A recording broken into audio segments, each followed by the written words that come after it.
Orphan boy returns to the past and becomes the strongest magician with the power to negate every magic. The anime begins with a scene of ruins and dead bodies scattered as far as the eye can see. Then huge footsteps are heard and a giant volcanic dragon appears amidst a huge cloud of dust. Standing before him are 6 humans. The dragon tells them that no mere human can defeat him, calling them foolish for even trying. Now a narrator talks about the shadow world, the worst calamity humanity has faced, slowly covering their world with black fog. Whatever the black fog covers dies, and for the world to be saved, the shadow world has to be conquered to prevent the black fog from spreading. One of the humans standing before the dragon, who he calls Boromir Napolitan, vows to put an end to the torment they have been faced with. Boromir cooks up a huge fireball which he shoots at them, but the fireball dies out mid-air by the effect of magic from one of the humans. Boromir cooks up another huge fireball in between its hands this time, but it is nullified again by the human's magic. The human announces he has analyzed and sealed Boromir's magic. At this point 3 of his comrades run at Boromir and he tries to swat them with his tail. One of the humans raises a magic shield and easily blocks Boromir's attack, while 2 others launch attacks against Boromir. The first attacker, who is a male, smashes the ground, sending a yellow ball of magic the way of the dragon, while the second attacker, who is female, is blessed with the magic of the full group by a mage who stood way behind the group. She deals a devastating blow with her magic-enhanced sword which brings down Boromir. The humans are happy they have triumphed over the dragon and they can finally get out of the shadow world where they have been trapped in. One of the humans commends the group for their good work, but the male attacker is worried, saying the cleared message is late. Suddenly, the eyes of Boromir open up and he starts glowing bright red with streaks of light coming out of his chest. The group is taken aback by this occurrence since they thought he was totally done for. The male attacker says Boromir was dead, but then seems to remember something about dragon hearts. He tells the group what he read in an old document, saying that dragon hearts don't just pump blood but they store and circulate mana. When dragons die, the stored up mana has nowhere to go. Desire interprets, saying Boromir will explode from the stored up mana in his heart. Boromir's glow keeps radiating as the stored mana prepares to explode. Raffaello asks why they didn't know about the dragon heart explosion before they took down Boromir, but the magic enhancing mage tells him this is the first time humans have ever defeated a dragon. Desire tries to nullify the dragon's magic, but his spells are useless and the group prepares for their end. Boromir is glowing white now, filling the entire landscape with his glow. Desire's life flashes before his eyes and then his vision is just pure white. The scene changes and now we see a younger form of Desire standing in a hallway filled with pillars. He is standing between 2 pillars with a door in front of him. He opens his eyes and looks down at his hands, shocked to see he is still alive. Desire hears an ovation towards his left and he looks over to see students standing in an open room and clapping as a woman walks up a podium towards a lectern. The woman welcomes the new students to Hebrian Academy. Desire recognizes the woman, calling her Professor Bridget. Professor Bridget tells the students that not everyone who is present will be admitted into the academy. She tells them they will each take a test and just 600 of them will be accepted into the academy. She tells them the test is to clear a shadow world, and Desire says the same thing just as she does, seeming to know she was going to say that exact phrase. The students are afraid they have to clear a shadow world, but she reassures them that the shadow world is an artificial one created specifically for the test. Desire is not sure what is happening as the professor announces the commencement of the entrance exam for the year 3613. Desire walks away from the crowd to a nearby wall to steady himself as the professor walks off the stage. Desire is shocked he is at the entrance examination for the year 3613, recalling that his battle with Boromir began in the year 3616, and their battle with him lasted for 10 years. Desire starts crying, reminiscing the battle they fought and the losses they suffered, saying it was all for nothing. Desire falls to his knees completely dejected. The scene changes and now we see Desire sitting on the entrance stairs to the academy and thinking that he couldn't be in a dream, seeing as everything he saw and knew looks too realistic. Suddenly, a girl interrupts his thoughts by calling out to him. She tells him he was not at their meeting spot, asking him if he wasn't Desire Hairman. Desire apologizes and the girl introduces herself as Ladoria Dorich. She tells him she is a second-year student and she will be his mentor, telling him to address her as Ladoria. Desire remembers her as a wielder of fire magic and the top student in the academy's rankings. As Desire is lost in thought, Ladoria asks him if anything is wrong and he confesses he is nervous about the test. She reassures him that it's just a test to see if he can fight. On her tab, she looks over his information and asks him if he is a commoner. Desire says that is not a requirement for enrollment, but she tells him even if he passes, he will be placed in the beta class. Desire recalled the school had a practice of putting nobles in the alpha class and commoners in the beta class. This meant commoners could never receive proper education regardless of their magical prowess, wasting the talent of many mages. Desire and Ladoria walk towards a building and come across a door which Ladoria opens with her key card. An automated voice welcomes her and they both walk in. The building is filled with other new students and Desire looks at them with a hint of sadness. Ladoria asks him if he isn't surprised, but Desire tries to hide his emotion, saying he has seen a similar building. Ladoria doesn't believe him, telling him there is no other facility this grand in any institution. She tells him to hurry up or they'll be late. They walk down a hallway and a male voice calls out to her from behind. Desire asks her if she knows him and she says he is a jerk called Elheim. Desire remembers him as a mage who wields water magic who doesn't get along well with Ladoria. Desire asks her if she doesn't like him and she says she outrightly hates him. Elheim asks her why it took so long for her to get there and then makes a joke about her short stature. They enter a bout of argument, trying to annoy each other as much as words can allow, while radiating their magical aura. The argument ends and Elheim calls out to Desire asking if he is Ladoria's apprentice, to which he affirms. Elheim asks him for his name and Desire tells him. Elheim looks up his information on his student tab similar to what Ladoria also had and laughs when he finds out he is a commoner. Elheim says there will be no competition, but Ladoria doesn't understand what he means. He tells her to just look forward to the test and walks towards Desire while laughing the whole time. He stops beside him and gives him a word of advice. He tells Desire even if he passes the test he will end up in the beta class, telling him he was better off not taking the class at all. Ladoria asks him what they should look out for, but Elheim walks off without replying. Suddenly, speakers mounted in the hallways echo an announcer's voice saying the test will commence shortly and all candidates should gather at the test site. Desire looks at Ladoria asking if they can go, but is shocked to see she is covered in a fiery aura. She tells him sternly that he must pass the test, to which Desire says he will do his best. Desire thinks and confirms that he is back in his past. He looks around hoping to find his best friend who died in the Battle of Boromir. Suddenly a voice calls out behind him, telling him to stop looking around to settle down. Desire turns around to see his best friend, who he calls Romantica. He is flooded with memories of her death and makes a stern resolve to prevent that tragedy in the future by rewriting the history of his world. In the preparatory lobby of the test arena, Desire stares back emotionally at Romantica. He calls out her name, happy that she's safe, but remembers he's in the past. She is surprised he knows her name and asks him if they've met before. Desire apologizes and tells her he saw her name on a huge holographic screen displayed over the arena. It showed the information of the different people taking the test. Romantica discovers they are in the same testing group and wishes Desire luck. She strolls off and Desire can't help but watch her go. Desire remembers how devastated he was when he lost her and vows not to let her go through such a predicament again. Desire meets up with Ladoria again and she tells him the group he's been placed in. She tells him the first test is going to be a beginner-level race in the Shadow World. She assures him once again that the Shadow Worlds used in the Academy are safe and just for the purpose of testing students. She tells him about the safety system in place which allows students to evacuate if they take damage. She tries to tell him why students take damage, but Elheim cuts in.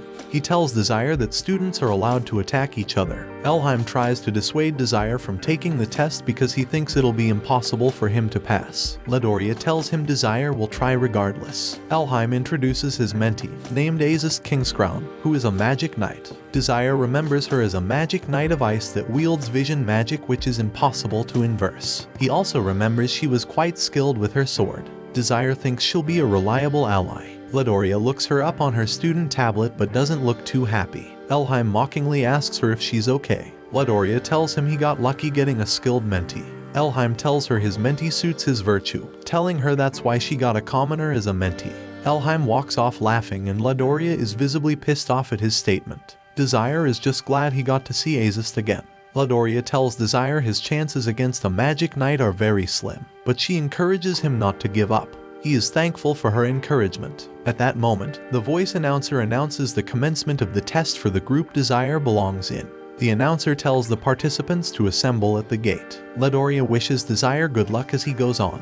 All 6 participants stand before the gate. Desire can't help but give a sideways glance at Romantica. A portal opens up and all participants walk through. All participants manifest in a field surrounded by trees. The voice announcer welcomes them to the Arensti Plains in the Shadow World. The announcer shows them the finish line and gives them a breakdown of the rules. After hearing the rules, every participant lines up at the start line.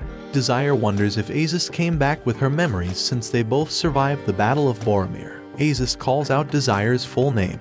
He is surprised and asks her how she knows his name. She tells him she looked him up on the participants' roster. She tells him he is the lowest ranking participant and that he has no future no matter how hard he trains. Desire confirms then that she didn't come back with her memories. Aziz tells him he doesn't have to be wary of her because she has no intention of fighting weak people. Desire thanks her. The announcer counts down and the race commences. Aziz bursts away from the group, leaving the other in the dust. Desire and Romantica run along with each other. Romantica knocks down a fluffy creature in her haste. She apologizes after seeing how cute the creature is. Desire notices she still likes such creatures and confronts her about it. She asks him what he means and tells him he knows nothing about her. Desire tries to talk but no words come out of his mouth. Romantica asks him if he's hitting on her and tells him to focus on the race. He agrees with her, telling her if they don't speed up they'll both get disqualified. Romantica tells him to speak for himself. Desire apologizes, smiling sheepishly. Romantica tells him the face he's making pisses her off. He tells her he can't help it since he's missed it so much. She asks him what exactly he's missed. At that point, a flash appeared from between the trees in front of them.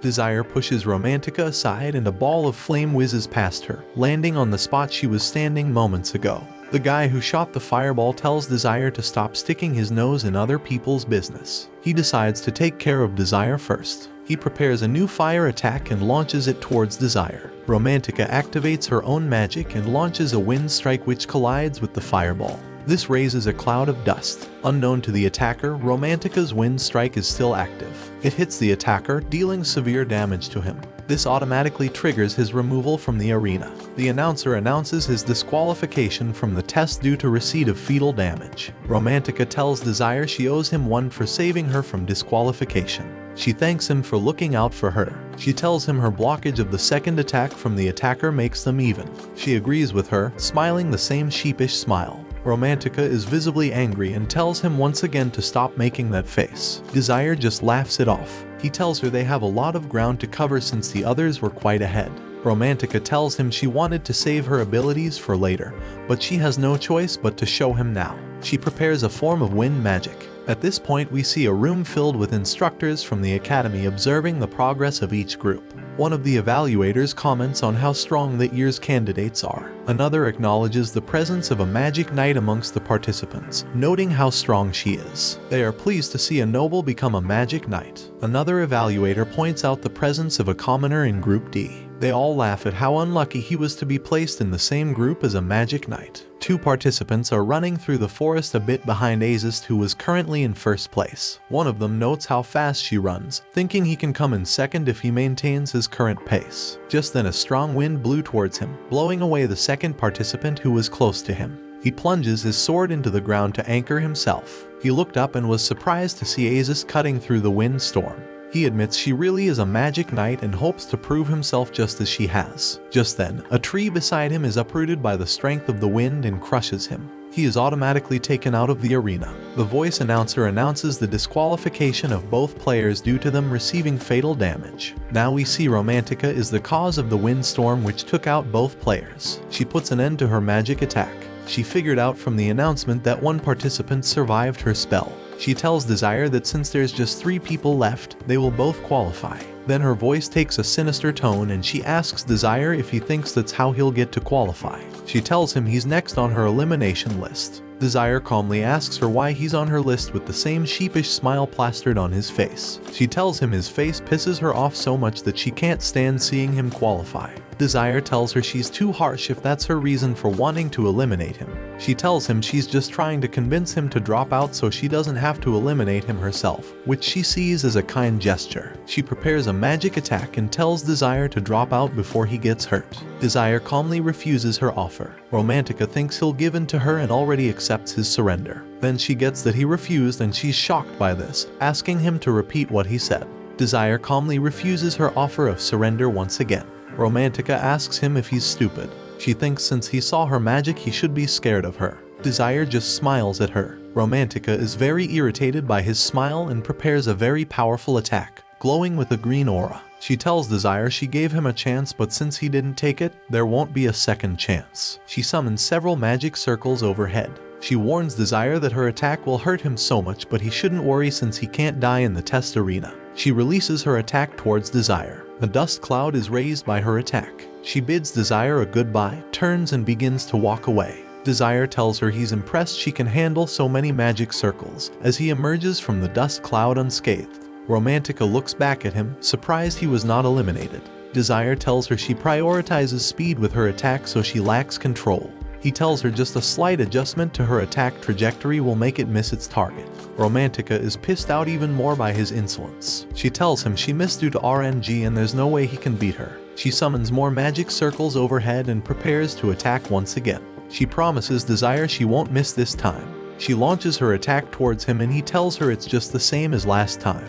He changes the wind trajectory and her attacks miss him once again. She can't believe her eyes. She notices Desire used an inverse spell to change her attack trajectory. She knows Desire is the lowest ranked mage and only mages who are ranked higher than others can inverse their spells. She doesn't believe Desire was able to inverse her spells. She launches another attack at Desire, but it's the same outcome. He inverses it and her magic disintegrates. Romantica once again can't believe her eyes. She mulls over the prospect of Desire having skills which are much higher than hers. Desire asks if they can conclude the matchup. He walks towards her, saying he had others to defeat so he can't waste too much time. Romantica is frightened and out of desperation triggers several magic attacks, more than she did previously. She's trying to overwhelm Desire with the number of her spells so he can't inverse them. She launches her spells at him multiple times, but he inverses them all. He acknowledges Romantica's strength among the new students, but he thinks she's still not strong enough. He thinks if she continues like this, then the future where she passes away becomes possible. He concludes he has to win that battle so she can get stronger. Desire inverses all get magic sources and Romantica looks drained. Desire tells her she overlooked several things. He tells her spell inversion is not the only thing he can do. He activates a magic spell that reduces friction on his feet. He tells her the second thing she overlooked was that he wasn't fighting her. He tells her the last thing she overlooked was the fact that they were graded on reaching the finish line and not magic skills. Desire reminds her that they can't die in the test arena and trigger fire magic directly behind himself. Romantica realizes his plan and tries to make him have a rethink, but Desire activates a fireball, which shoots him forward with such force he knocks Romantica over. Romantica is really impressed by Desire's display. Azist is already close to the finish line. She is running towards it when she notices something approaching her from behind. Desire bursts out from a group of trees behind her, still propelled by the fireball. Azist realizes he can overtake her if left unchecked. She takes back her words, admitting he's strong. She tells him she will defeat him with all she has. She activates so many spells and Desire comes to a halt, preparing to engage her in a fight. He inverses them one by one. Azist launches her attack before he can inverse them all, but he changes the trajectory of her spells and they all miss. She realizes he defeated Romantica with his inversion technique. She doesn't give him time to inverse her magic. She launches a huge magic attack at him. Desire adjusts the trajectory of her spell, using its impact force to boost himself towards the finish line. She tries to draw out her sword, but he breezes past her, telling her she was too focused on fighting him. Desire crosses the finish line and he's announced as the winner of Group D. Desire thinks they all have to get stronger to prevent the future tragedy that's to come. In a big room, everyone analyzes the test results, magic circles, and family histories. It is explained that students will be assigned to classes based on those elements. The examiners remark there isn't a commoner in the Alpha class. Of course, they're happy about it, because the Alpha class should nurture the chosen ones, instead of uneducated commoners. Everyone in that room deserves a punch in the face, because they're mock the commoners, mentioning they should be happy just by enrolling in Hebrian Academy. Of course, bald Gandalf tells these pathetic losers to shut up. He explains that placements have been completed. Yet, there's a recommendation for a commoner to be placed in the Alpha class. Bridget gets up with a smirk, annoying every pathetic loser in the room. She then introduces her recommendation, Desire. Minutes later, everyone is checking on which class they have been placed. Despite the recommendation, Desire was placed in the Beta class, but he's more worried about Romantica right now, who's shocked to also be placed in the same class as him.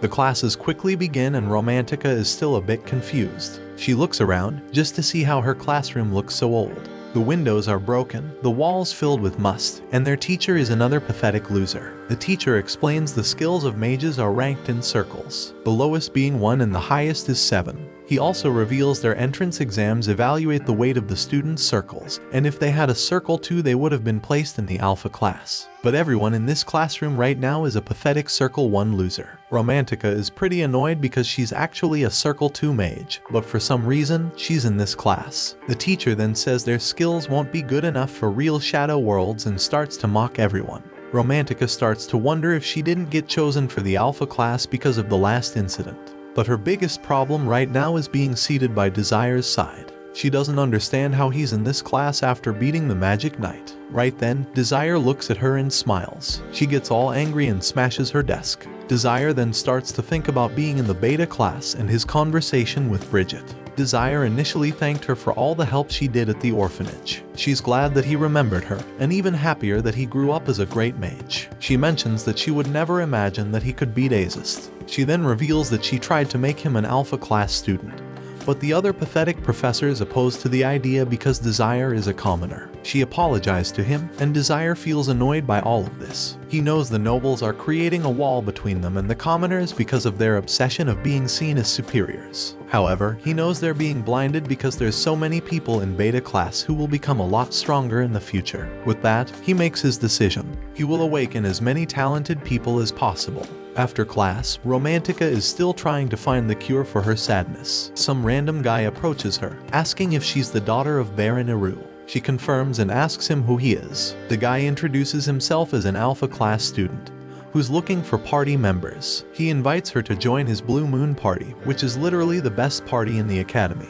only made out of top students in the Alpha class. He explains that he wants her in his party because of her skills and lineage. She starts considering it, thinking that she might be promoted to the Alpha class. However, something happens when she's about to answer. The guy randomly holds her hands, saying that if she joins, she must also become his girlfriend. Romantica is confused and reacts shyly, asking what he is talking about. The guy probably lies, like most of us, mentioning that his feelings are real. He saw her at the entrance ceremony and fell in love at first sight, just like the pathetic loser he is. He holds her hand again, mentioning that a brilliant noble like her shouldn't be paired with filthy commoners in the Beta class. He invites her to join him, but she needs some time to think. Before leaving, the guy pulls out a random gift. He explains that in his hometown, people give that to someone they are in love with. She opens it up and finds a gold necklace inside. She tries to refuse it, but this pathetic playboy tells her to accept and walks away. Suddenly, Desire appears from behind and she gets scared to death. She falls and he mentions that she reacted well.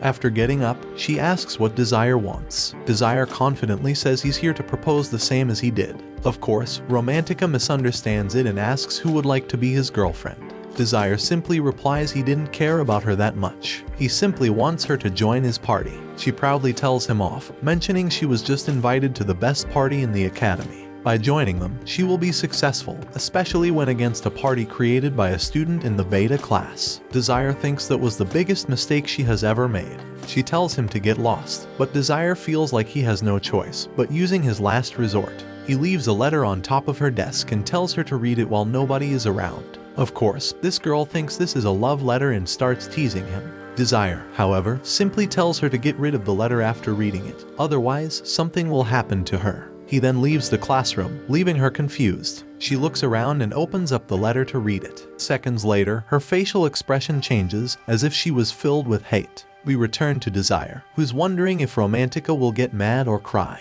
He's pretty sure she will be mad, but his attention shifts to a butterfly near another student. He realizes this is the person he was looking for. This is Pram, the fastest swordsman among the warriors who participated in the battle before Desire's return.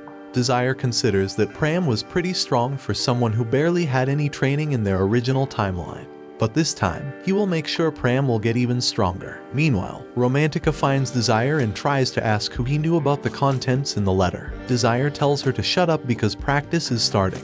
She looks at Pram, who she just sees as a cute boy. She feels like she's in paradise just by looking at his face. Meanwhile, Pram is looking at the practice weapons and picks up a great sword. Desire is confused. He doesn't understand why Pram would pick that one. Pram then heads to the center of the arena and introduces himself. His opponent, who deserves a punch in the face, refuses to introduce himself because he's a noble from the Alpha class. The referee starts the duel and Pram rushes forward. He manages to push back the cocky noble, surprising him with his strength. Pram continues striking in succession, managing to annoy the noble even more as he gets pushed back. Romantica thinks that Pram is pretty strong, but Desire notices something is wrong. Pram is randomly swinging his blade around. The noble tries to attack and starts to get the upper hand. However, Desire still believes that Pram has the skill to deal with it. Pram manages to block every attack and prepares to strike the noble dude. Desire realizes this isn't the right moment to do it. The noble dude manages to dodge the attack and strikes Pram's weapon out of his hands. In the end, Pram accepts his defeat. Romantica realizes that Pram did his best, but he ended up losing. She's also confused on why Pram picked a great sword. Desire then realizes something, but he must do something first. The noble is pretty angry by what just happened and punched Pram. Desire runs to Pram and the noble not only punches him several times but also kicks him. He quickly picks Pram up and tells the noble to stop because the duel has ended. Of course, this cocky guy tells Desire to shut up or he will receive the same treatment. Desire simply replies the noble is jealous that Pram is more talented than him. The guy gets enraged and tries to attack Desire. But not only Desire blocks the attack, but also manages to break the guy's wooden sword. The noble cannot believe his eyes, but Desire asks if the guy wants to lose his teeth after winning the duel. The noble starts to get scared and decides to walk away. Of course, he must threaten Desire first, like the typical loser he is. After the incident, Pram insists on taking a look on Desire's arm. Desire explains he used magic to block the attack, so he's pretty much fine. Romantica ends up calling Desire reckless, just like he was during the entrance exam.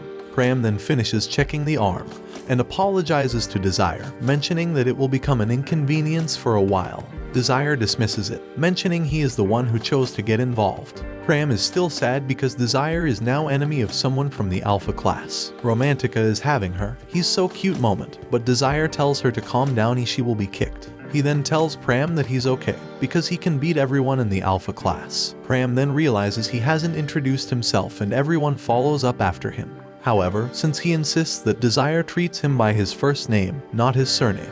Of course, when Desire does that, Pram becomes red as a tomato. 5,000 likes if you believe Pram's a girl. Despite being confused, Desire doesn't make a remark because Pram seems happy. After everything is settled, Pram thanks Desire once again and departs. Desire then turns to Romantica, asking what she wanted to talk to him about. They go outside, and she asks if he told anyone about what he wrote in the letter. Desire says only him knows about it, but the professors also are aware of it. And that was the reason she was dropped to the beta class, even though she's a noble with amazing magic skills. Desire then starts telling a story about a merchant who made a fortune through trading. He was a commoner, but he became so rich that he managed to buy a title from a poor noble. Desire then mentions that happened when Romantica was about 4 years old, and that she's the daughter of that merchant. He then reveals to her how nobles think. Even if her father had money to buy a noble title, she was still born as a commoner. And for that reason, they placed her in the beta class. Desire then explains that she should refuse to join Blue Moon, as it's a party only open to nobles. Romantica angrily refuses, explaining the other guy will protect her. Desire then simply asks if she remembers that he said about commoners. That memory comes to her mind, and she remembers the other guy saying filthy commoners. Desire explains the other guy will do something to her if he finds out about her family's origins. He then invites her to his party again, and mentions that if she doesn't join, Romantica interrupts him, thinking he's blackmailing her. She thinks he will tell everyone she comes from a family of commoners, but Desire is confused because he would never do it. She asks him to explain himself, and Desire simply says that him and Pram will have to start alone if she refuses to join. Romantica starts to daydream how cute Pram will behave around Desire, and thinks it's not fair. She thinks that Desire is sketchy for several reasons. Like, he's always smiling at her like a creep, he knows about her family, and he's pretty reckless. But in the end, she accepts to join his party. However, she promises that she will uncover all his secrets. This is all for this anime. Give the video a like, and I will see you in the next minutes.